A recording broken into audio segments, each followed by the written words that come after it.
Guys, it's time for the morning wrap up. I have selected three stories that you're probably going to hear about sometime today. The three stories I've selected for today involve the firing of Kristie Noam, the continuing war in Iran, and the Brady Bunch. The first story comes from Iran.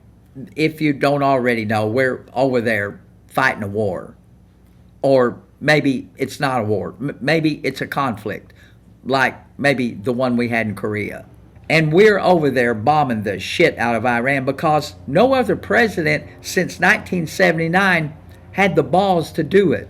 Since 1979, Iran or one of their proxies has killed over 1,000 American citizens and soldiers. And they've made several attempts over the past couple of decades to secure a nuclear weapon. And President Trump has drawn a very bright line in the sand when it comes to Iran having any nuclear capability. President Trump obviously thought he had gotten rid of the Iranians' ability to make a nuclear weapon when he went over there and bombed the shit out of that mountain.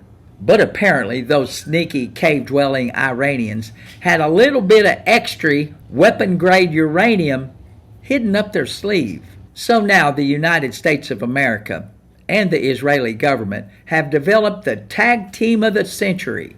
The Americans are supplying the tactical air support, while the Israelis have boots on the ground, and they're literally kicking the shit out of the Iranians. Since day one of this campaign, mainstream media has hounded President Trump and asked him what is his objective, and they keep asking that same question. It makes me kind of wonder if they're watching the same news briefs that I'm watching.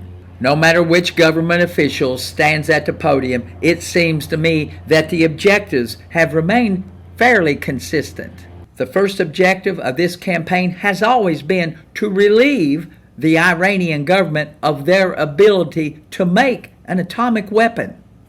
That seems pretty simple. Mr. Trump has been clear-eyed about that objective for several years. And the second objective is to support the Iranian people as they select another leader.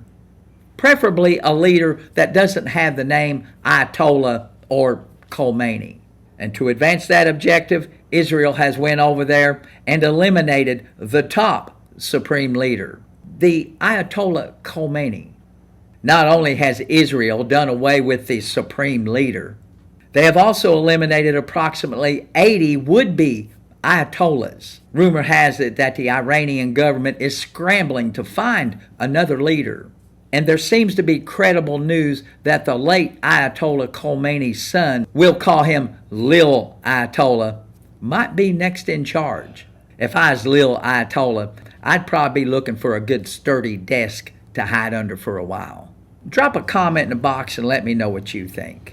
The second story comes from Nashville, Tennessee, and involves DHS Secretary Kristie Noam.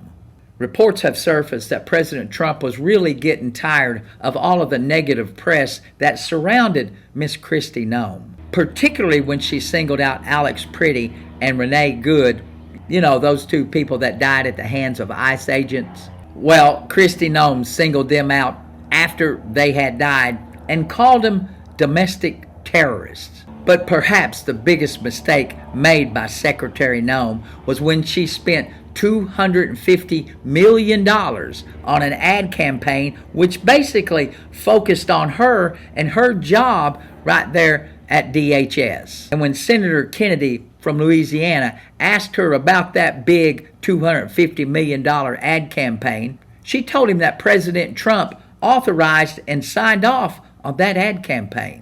Does anybody really believe that she went to President Trump and asked to spend $250 million on an ad campaign that didn't focus on him?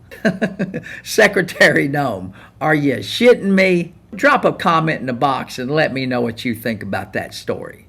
And the last story comes directly from Los Angeles, California, and involves the Brady Bunch. But not really the Brady Bunch, the Brady Bunch home. If you're of a certain age, you probably remember the Brady Bunch. You know the song. Go ahead and sing it with me. There was a story of a lovely lady who was bringing up three very lovely girls. All of them had hair of gold, like their mother, the youngest one in curls. But anyway, the iconic house that the Bradys lived in, all 9 of them, is now a historical landmark.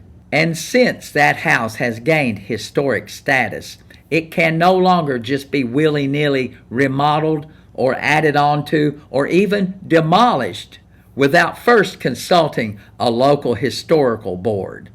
And if you've ever dealt with a historical board, that house may never have anything else done to it. Drop a comment in the box and let me know what memories you have of the Brady Bunch and that house.